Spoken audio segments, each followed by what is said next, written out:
Hello everyone, welcome to Maharshi Sandipani school YouTube channel. आज हम grade 5 Hindi subject में नया चैप्टर देखेंगे। Chapter number 8 Bharat Milap. भरत मिलाप मतलब भरत मिलाप का मतलब होगा भरत किसी से मिल रहा है। तो भरत कौन है और किससे मिलने गए हैं, इसके बारे में आज हम देखेंगे। तो आज का जो हमारा ये जो लेसन है वो लेसन रामायण का एक अंश है।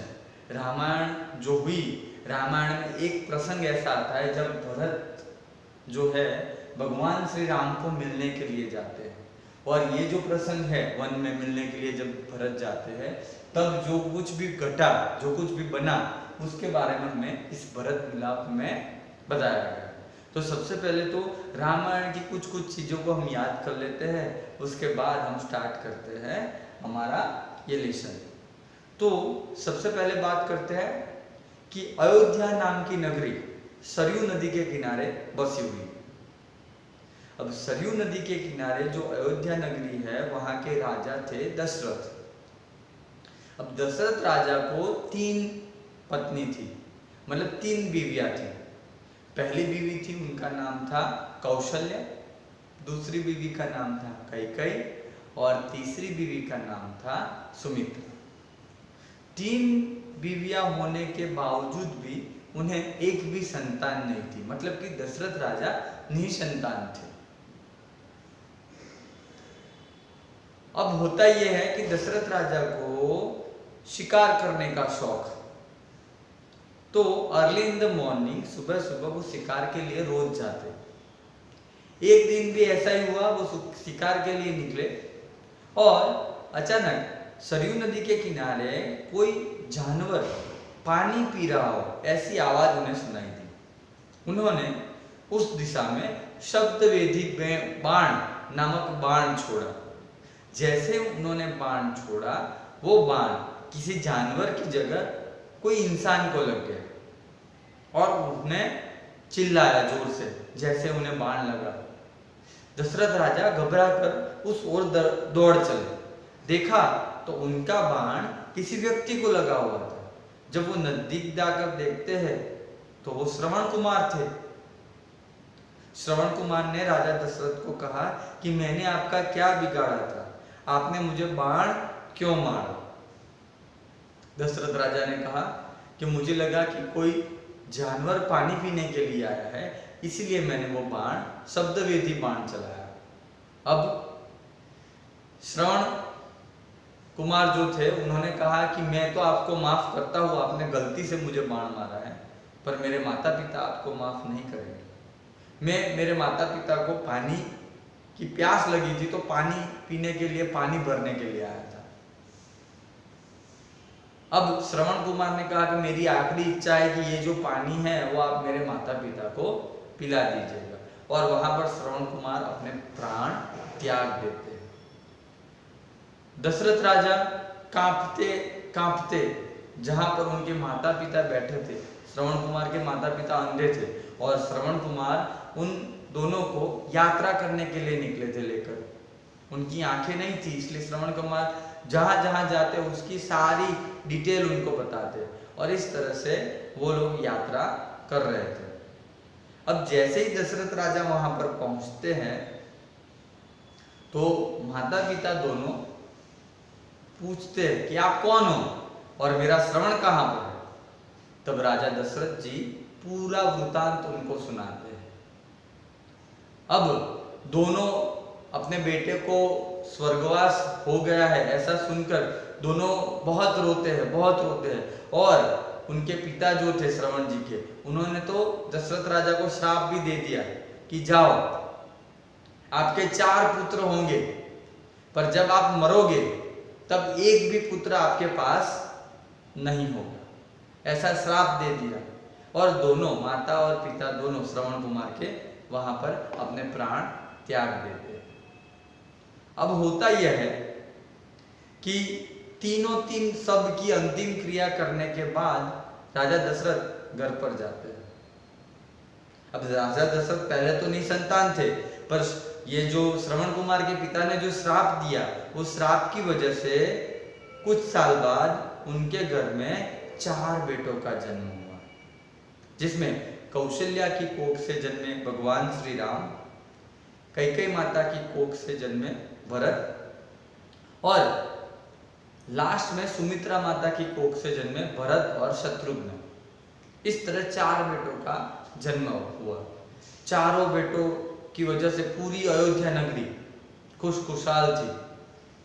ऐसे में राजा दशरथ भी भूल गए कि उन्हें श्रवण कुमार के पिता ने श्राप दिया हुआ है।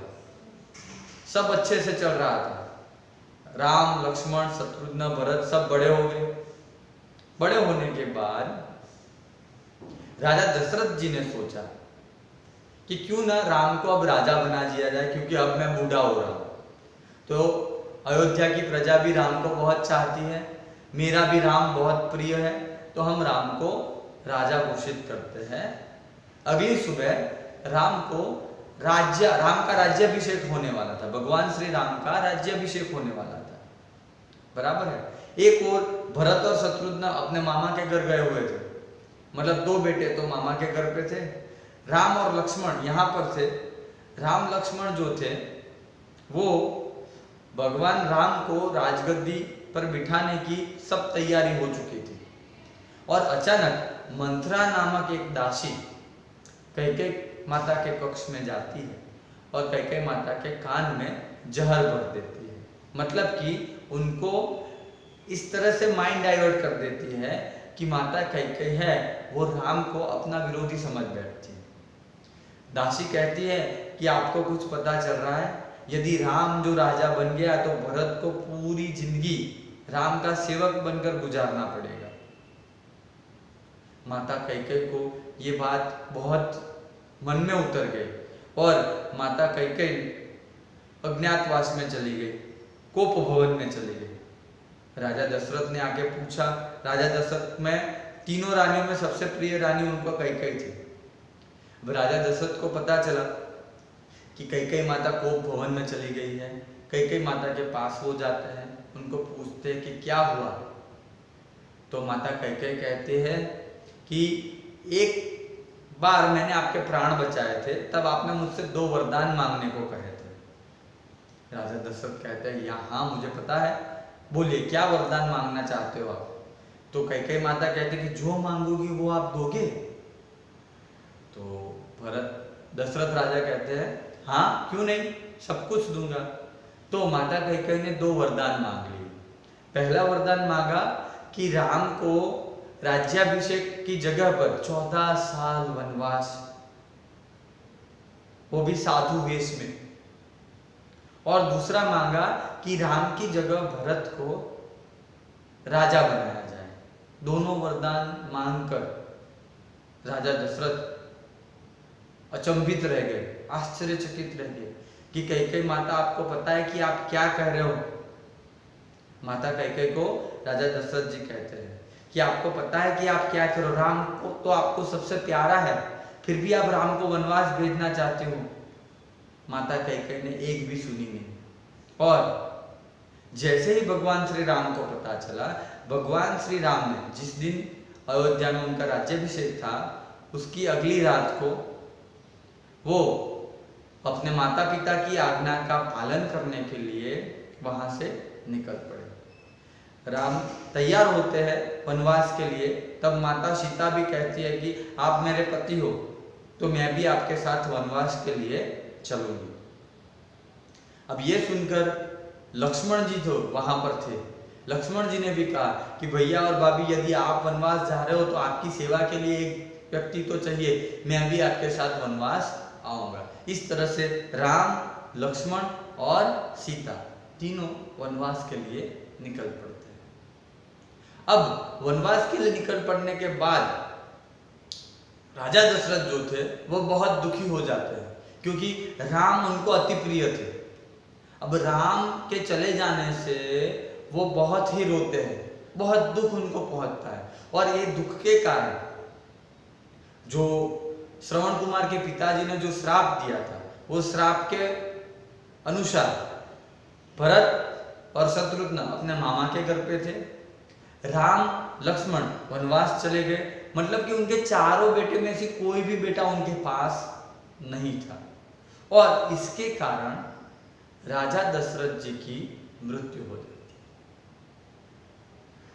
अब बारी आती है कि दूत के द्वारा भरत को पता चलता है कि पिताजी का देहांत हो गया है, तो वो तुरंत ही वापस आते हैं। वापस आकर घर पे देखते हैं तो पिताजी का अवसान हो गया है।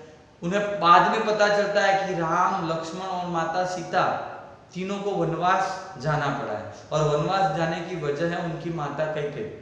वो अपनी माता कैकेयी से बात करना ही बंद कर देते हैं। वो कहते हैं कि आप मेरी माता हो ही नहीं सकती, कि मेरे भगवान जैसे भाई को आपने वन में भेज दिया।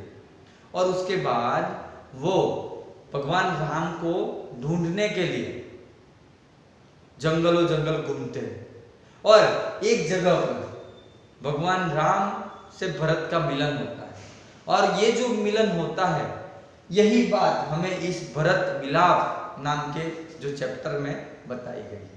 तो देखते हैं भरत और भगवान श्री राम मिलते हैं तो क्या हुआ होगा, क्या दृश्य होगा वो। और कहा जाता है कि भाई हो तो भरत जैसा, तो देखते हैं कि ऐसा क्या हुआ होगा। तो इसके लिए हम आगे बढ़ते हैं, देखते हैं नेक्स्ट पॉइंट हमारा।